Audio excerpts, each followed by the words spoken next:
In a concerted effort to strengthen civic education in the Gambia, the European Union-funded code project implemented by the International Institute for Democracy and Electoral Assistance has partnered with the National Human Rights Commission and the Curriculum Department of the Ministry of Basic and Secondary Education. This collaboration aims to enhance civic learning in schools across the country. According to the international idea, the initiative is designed to equip students with a deeper understanding of their rights, responsibilities, and the democratic processes that govern their society. As part of the initiative, educational materials have been developed and reviewed, including 960 existing civic education textbooks, 16 new comprehensive syllabus, and 16 teachers' guides intended to facilitate effective classroom instruction.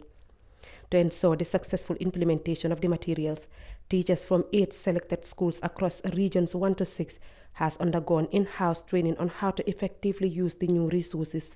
The official handover of the textbooks, syllabus, and teachers' guides to the Ministry of Basic and Secondary Education on Wednesday marked the beginning of a pilot phase, which is seen as a significant step towards improving civic awareness among students nationwide. During the event, Deputy Permanent Secretary of Administration Alhaji Usman Ba provided a brief overview of the partnership, highlighting that it began in 2021 with the goal of integrating human rights education, active citizenship, and civic engagement into the school curriculum. As we embark on the next step in this project, let us reflect on its profound importance and the lasting impact it will have on our future generations. The Civic Education Initiative is not only a tool for knowledge dissemination, but also a foundation for fostering a democratic, inclusive, and human rights respecting society. The collaboration and engagement demonstrated today will go a long way in shaping a stronger, more cohesive society where every citizen understands their rights, responsibilities, and role in nation building. The chairman of the National Human Rights Commission, Emmanuel Daniel Juve, emphasized the importance of education as the foundation of any democratic society. He noted that integrating civic education into the upper basic school curriculum will not only equip students with knowledge about governance, human rights, and the rule of law, but it will also instill values such as respect, tolerance, and meaningful participation in national development. This is a major step towards mainstreaming civic consciousness and responsible citizenship among our young learners.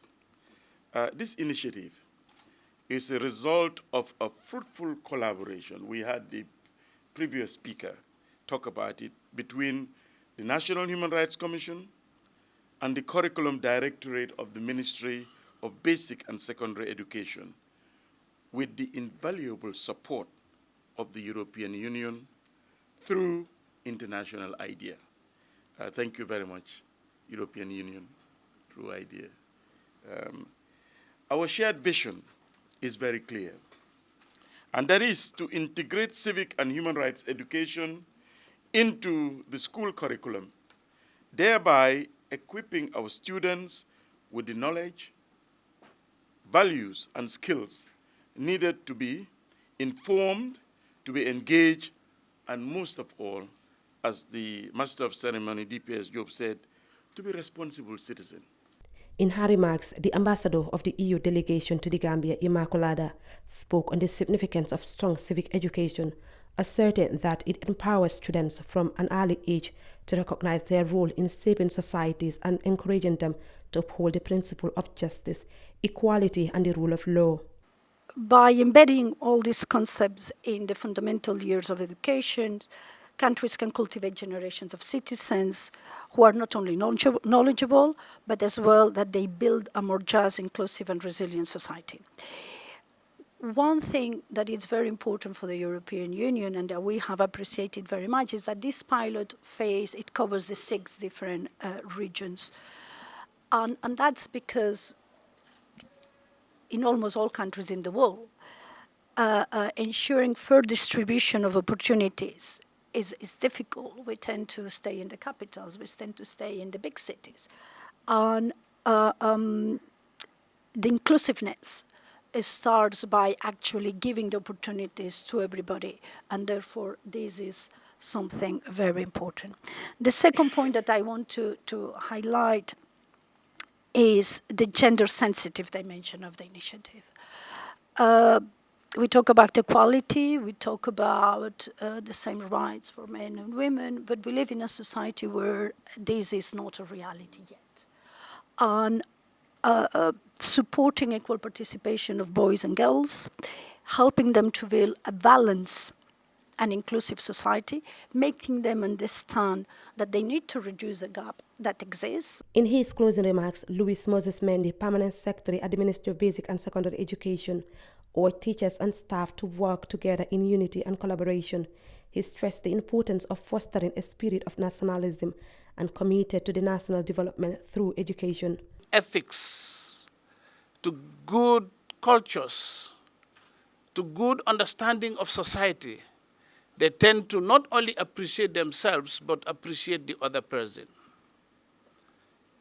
Our today's society is mad with a lot of hatred. And it is simply because we are not informed of our collective and individual responsibilities. Each and every one of us has a responsibility, individually and collectively. That child in that classroom should understand that he has an obligation for the motherland, the Gambia.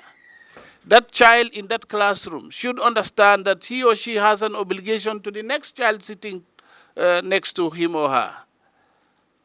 And vice versa, the teacher in that classroom also should understand that he has a responsibility to ensure that those children are taught the norms and the ethics that used to form our society, such that we were one family. The ministry and its partners reaffirm their commitment to nurturing a generation of responsible citizens through civic education, emphasizing that together they can build a more informed, engaged and united Gambia. Reporting for Kerfatu, I am Ramotolai Jao.